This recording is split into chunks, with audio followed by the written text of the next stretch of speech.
할렐루야. 우리 사도신경 하심으로 우리의 신앙을 주님께 고백하시면서 이 아침 함께 주님 앞으로 나아가겠습니다. 전능하사 천지를 만드신 하나님 아버지를 내가 믿사오며 그 외아들 우리 주 예수 그리스도를 믿사오니 이는 성령으로 잉태하사 동정녀 마리아에게 나시고 본디오 빌라도에게 고난을 받으사 십자가에 못 박혀 죽으시고 장사한 지 사흘 만에 죽은 자 가운데서 다시 살아나시며 하늘을 오사 전능하신 하나님 우편에 앉아 계시다가 저리로서 산 자와 죽은 자를 심판하러 오시리라. 성령을 믿사오며 거룩한 공예와 성도가 서로 교통하는 것과 죄를 사하여 주는 것과 몸이 다시 산 것과 영원히 사는 것을 믿사옵나이다. 아멘. 함께 찬송가 546장 우리 함께 찬양하시겠습니다. 546장 주님 약속하신 말씀 위에서 우리 함께 찬양합니다. 찬송가 546장입니다. 주의 약속하신 말씀 위에서 영원토록 주를 찬송하리라. 소리 높여 주께 영광 돌리며 약속 믿고 굳게 서리라. 굳게 서리 영원하신 말씀 위에 굳게 서리. 굳게 서리 그 말씀 위에 굳게 서리라. 주님 약속하신 말씀 위에서 세상 염려 내게 엄습할 때에 용감하게 힘써 싸워 이기며 약속 믿고 굳게 서리라. 굳게 서리 영원하신 말씀 위에 굳게 서리. 굳게 서리 그 말씀 위에 굳게 서리라. 주님 약속하신 말씀 위에서 영원하신 주의 사랑 힘입고 성령으로 힘써 싸워 이기며 약속 믿고 굳게 서리라. 굳게 서리 영원하신 말씀 위에 굳게 서리. 굳게 서리 그 말씀 위에 굳게 서리라. 주님 약속하신 말씀 위에서 성령 인도하는 대로 행하며 주님 품에 항상 안식 얻으며 약속 믿고 굳게 서리라.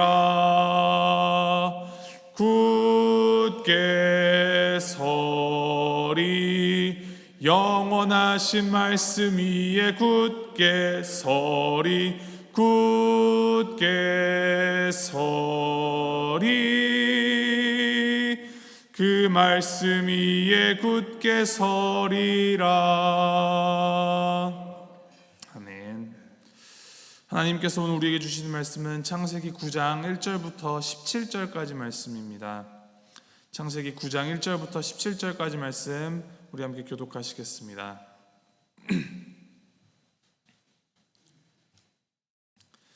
창세기 9장 1절부터 17절까지 말씀 제가 먼저 읽도록 하겠습니다. 하나님이 노아와 그 아들들에게 복을 주시며 그들에게 이르시되 생육하고 번성하여 땅에 충만하라.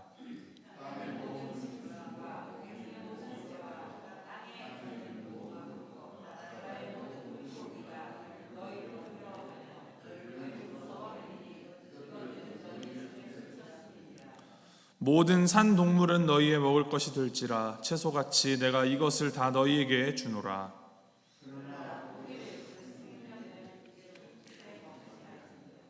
내가 반드시 너희의 피 곧 너희의 생명의 피를 찾으리니 짐승이면 그 짐승에게서 사람이나 사람의 형제면 그에게서 그의 생명을 찾으리라.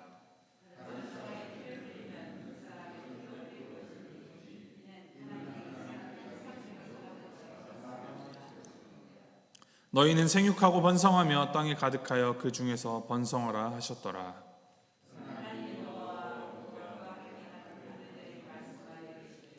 내가 내 언약을 너희와 너희 후손과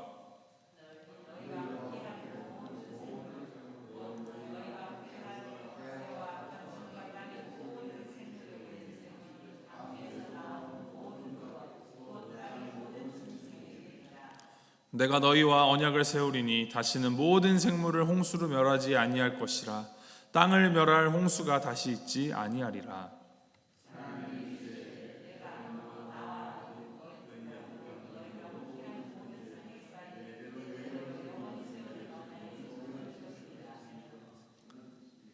내가 내 무지개를 구름 속에 두었나니 이것이 나와 세상 사이의 언약의 증거니라.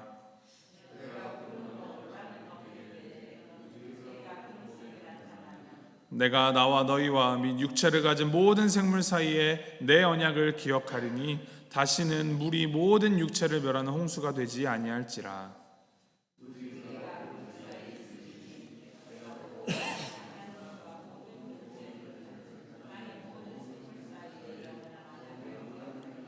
우리 17절 함께 읽겠습니다. 하나님이 노아에게 또 이르시되 내가 나와 땅에 있는 모든 생물 사이에 세운 언약의 증거가 이것이라 하셨더라. 아멘. 인간의 타락과 불순종은 이제 온 세상을 대홍수의 심판을 받게 만들었습니다. 이 심판 때문에 온 땅과 온 인류는 이제 멸절되었지만 오직 노아와 그의 가족은 하나님께 은혜를 입었습니다. 방주 안에서 이 흔들리는 파도 따라 휩쓸리는 물결 따라서 어디로 가는지 또 언제 끝나는지도 모를 그러한 시간을 보내다가 이제 처음 문을 열고 육지에 발을 디딘 노아와 그 노아의 가족의 기분 상상이 가십니까? 미국으로 처음 오게 된 그날 비행기에 몸을 싣고 적게는 14시간, 15시간 많게는 이제 여러 번의 경유를 통하여서 20시간 넘는 비행을 하고 처음 이 미국 땅에 발을 딛고 그 공항에 이민국 처음 통과하셨을 때 그때 밀려오는 막연한 긴장감과 불안감 또 새로운 시작이라는 기대감 이러한 마음들이 막 엉켜서 정신없이 이제 이민 생활을 시작하셨으리라 생각합니다. 아마 그때 느끼셨던 그 기분보다도 노아는 훨씬 더 무섭고 더 떨리고 두렵지 않았을까 싶습니다.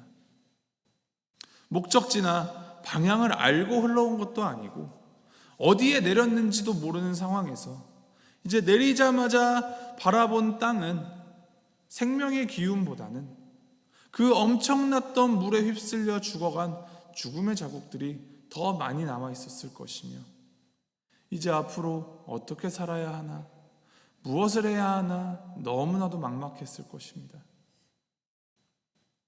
그러한 노아에게 하나님께서 말씀하여 주시는데 하나님께서 처음 천지창조를 하신 후에 인간에게 주셨던 그 똑같은 축복의 말씀을 노아에게 주십니다. 인간의 죄 때문에 심판을 내리셔서 온 땅을 벌하셨지만 놀랍게도 하나님께서는 그 처음 천지창조하시며 주신 그 똑같은 축복에 더하여서 인간에게 더 큰 권한을 허락하여 주십니다. 1절 2절 말씀 제가 다시 한번 읽어드립니다. 하나님이 노아와 그 아들들에게 복을 주시며 그들에게 이르시되 생육하고 번성하여 땅에 충만하라. 땅의 모든 짐승과 공중의 모든 새와 땅에 기는 모든 것과 바다의 모든 물고기가 너희를 두려워하며 너희를 무서워하리니 이것들을 너희의 손에 붙였음이니라. 하나님께서 노아의 가족에게 생육하고 번성하며 땅에 충만하라 라고 하십니다. 또한 모든 동물들을 너희 손에 붙였다라고 하시면서 그 동물들을 다스릴 수 있는 권한도 부여해 주셨습니다. 그리고 동물들은 인간을 무서워할 것이라 하십니다. 죄의 유입과 이 홍수 심판으로 하나님께서 보시기에 심히 좋았었던 그 모든 자연의 화평한 질서가 다 깨어지고 이제 하나님께서 새로이 질서를 세워주십니다. 이 안에서 드러나는 것은 하나님의 인간을 향한 엄청난 사랑과 은혜임을 우리는 알 수 있습니다. 인간을 향해 복 주시기를 원하시는 그 의지가 얼마나 강한지 7절에 다시 한번 또 생육하고 번성하라고 반복해서 말씀하십니다. 하나님께서는 죄를 반드시 심판하실 만큼 미워하시지만 그분의 은혜를 입은 그 백성을 향해서는 한없는 은혜를 베푸시는데 홍수 이후에 이 달라진 환경 가운데에서 사람의 육식을 허락하심으로 살아갈 길을 내어주시는 것입니다. 그런데 육식을 하라고 해서 아무렇게나 막 해도 되는 것이 아니라 아주 중요한 원칙을 세워주십니다. 그것이 무엇이냐? 3, 4, 5, 6절에 기록된 핏째 먹지 말라, 피 흘리지 않도록 하라, 동물뿐 아니라 사람 사이에도 피 흘림이 없도록 하라 라는 말씀입니다. 피는 곧 생명임을 말씀하시는 것입니다. 그러니까 이 핏째 먹지 말라는 이유가 어떠한 복원적인 이유나 윤리적인 이유를 초월하여서 그것 자체가 생명을 상징한다라는 것이죠. 핏째 고기를 먹지 않는 행위를 반복할 때 우리가 무엇을 기대할 수 있겠습니까? 사람이 하나님의 형상임을 기억하고 그 생명을 귀하게 여김으로써 하나님을 창조주로 인정하는 것을 배우게 됩니다. 홍수 이전 죄악으로 가득 찬 세상에서는 사람들이 하나님의 형상으로 다른 사람들을 인정하지 않았습니다. 자신의 이기심을 채우기 위하여서 폭력을 휘둘려 또 피 흘리는데 거침이 없었습니다. 하나님을 창조주로 인정하지 않았던 그 세상을 보시며 하나님께서는 탄식하시고 한숨을 쉬었습니다. 그러나 이제 노아로부터 시작되는 새로운 인류는 피는 곧 생명임을 되새기며 모든 생명이 하나님의 것이고 하나님을 창조주로 인정하면서 인간이 살아가는 이 땅을 하나님께서 세우신 그 질서에 맞게 다스려 지켜나가야 한다라는 말씀을 주시는 것입니다. 이전에 처음 하나님의 창조를 하나님께서 이제 리폼하시어서 물로 쓸어서 심판을 내리고 끝내는 것이 아니라 재창조, 리크리에이션을 이루어서 구원을 이루어 가신 하나님의 언약의 말씀인 것입니다. 이러한 언약의 말씀을 그냥 말로만 하시고 흘려보내지 않으시고 하나님께서는 노아에게 확실한 언약의 증표를 주십니다. 11절, 12절, 13절 제가 읽어드립니다. 내가 너희와 언약을 세우리니 다시는 모든 생물을 홍수로 멸하지 아니할 것이라. 땅을 멸할 홍수가 다시 있지 아니하리라. 하나님이 이르시되 내가 나와 너희와 및 너희와 함께하는 모든 생물 사이에 대대로 영원히 세우는 언약의 증거는 이것이니라. 내가 내 무지개를 구름 속에 두었나니 이것이 나와 세상 사이의 언약의 증거니라. 무지개입니다. 무지개는 이제 항상 희망과 긍정 또 아름다움의 상징으로 통용됩니다. 하늘에 무지개가 떠 있으면 그냥 바라만 보고 있어도 기분이 좋아지죠. 하나님께서 이 무지개를 구름 사이에 두신다 하였습니다. 대홍수를 겪은 노아는 이제 먹구름만 보아도 그 홍수의 트라우마를 느낄지도 모르겠습니다. 그런 노아에게 구름 사이에 무지개를 놓아주심으로 다시는 물로 심판하지 않으시리라라는 언약을 떠올리게 합니다. 근데 조금 더 깊이 생각해 보면 이 무지개를 언약의 증표로 주신 것은 막연한 그런 긍정적인 희망을 가지라는 의미도 혹은 노아가 가지고 있을지 모를 그런 트라우마를 치료하기 위한 그런 약처럼 주신 것보다도 더 깊은 의미가 있다는 걸 생각해 볼 수 있습니다. 무지개를 만드는 데 필요한 것이 딱 두 가지가 있습니다. 그것이 무엇인지 아십니까? 바로 물 그리고 빛입니다. 사실 무지개를 만든다라는 말도 맞지 않는 것이, 적당한 양의 물에 어떠한 각도로 적절한 빛이 비춰지면 우리 눈에 무지개가 보이는 것이지 만들어지는 것이 아닙니다.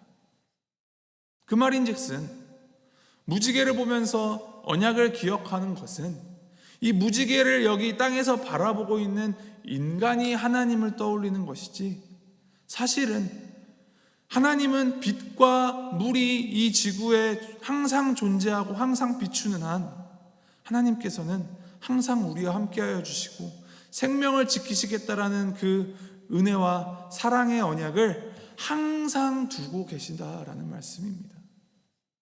임마누엘, 하나님이 우리와 항상 함께하시겠다. 예수님의 오심을 예언하며 마태복음에서 처음 언급하는 예수 그리스도의 그 이름은 무지개 안에서도 우리가 찾아볼 수 있는 것입니다. 이것이 복음입니다. 하나님께서 우리와 항상 함께 하신다라는 이 복음, 이 언약, 이 사실만큼 우리에게 큰 힘이 없습니다. 오늘 이 새벽 17절까지 본문을 함께 살펴보시면서 이제 유독 반복되는 단어가 우리가 주목하게 됩니다. 바로 하나님께서 말씀하시는 내가라는 단어입니다. 내가 주노라, 내가 심판한다, 내가 언약을 세운다, 내 언약, 내 무지개. 계속해서 하나님께서는 노아에게 내가 모든 것을 한다라고 말씀하십니다. 죄를 미워하셔서 대홍수로 심판하신 분이 하나님이시지만 동시에 이 땅에서 언약을 세우고 지키시고 또 보호하시며 인간에게 복 주시는 분도 하나님이십니다. 하나님은 이 세상의 유일한 통치자가 되시는 것입니다. 이 말씀을 받는 우리 모두가 하나님의 이 항상 함께 하심을 기억하고 그 하나님 안에 거하는 삶을 살아가길 바랍니다. 우리 안에 스스로 끊을 수 없는 이 죄를 우리에게 알아서 하라고 하지 않으시고 스스로 구원방주가 되어 오시어 구원의 은혜를 주신 예수 그리스도를 기억하십시오. 그리고 예수님이 지금 이 순간도 오늘도 우리와 함께 하신다라는 것을 기억하십시오. 당장 우리 눈에 보이지 않아도, 우리가 느낄 수 없어도, 먹구름이 몰려오고 절망적이고 아무런 희망이 없어 보이는 그 순간, 그 자리에도 하나님이 함께 하십니다. 우리의 피난처 되시고 가장 큰 위로 되시며 유일한 소망 되어주신 그 주님의 은혜의 손길이 우리를 붙잡고 있음을 날마다 체험하며 주님 안에서 살아가는 우리 모두가 되기를 주님의 이름으로 소망하고 축복합니다. 우리 함께 기도하시겠습니다.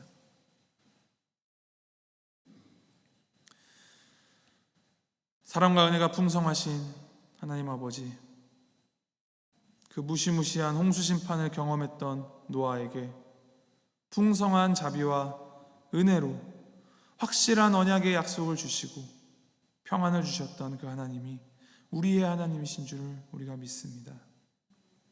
심판과 구원의 주권이, 그리고 이 세상의 유일한 통치권이 주님께 있음을 고백합니다. 우리의 힘으로 이길 수 없는 이 험난한 세상, 괴로움과 아픔이 따를지라도 이 모든 것 안에도 주님께서 우리와 함께 하심을 믿는 굳센 믿음으로 그 모든 것들 우리가 직면하며 나아갈 때 새 힘을 우리에게 허락하여 주시고 늘 동행하여 주시고 언제나 선하고 복된 길로 인도하여 주시는 하나님을 우리가 믿음의 눈으로 바라보며 주님께서 원하시는 삶 살아가는 우리가 되도록 주님 인도하여 주시옵소서. 주님의 말씀, 주님의 그 영원하신 언약 위에 굳게 서는 우리가 되도록 주님 붙들어 주시옵소서. 감사드리며 우리 주 예수 그리스도의 이름으로 기도하였습니다. 아멘. 하늘에 계신 우리 아버지여, 이름이 거룩히 여김을 받으시오며 나라의 마옵시며 뜻이 하늘에서 이룬 것 같이 땅에서도 이루어지이다. 오늘날 우리에게 일용할 양식을 주옵시고 우리가 우리에게 죄 지은 자를 사하여 준 것 같이 우리의 죄를 사하여 주옵시고 우리를 시험에 들게 하지 마옵시고 다만 악에서 구하옵소서. 대개 나라와 권세와 영광이 아버지께 영원히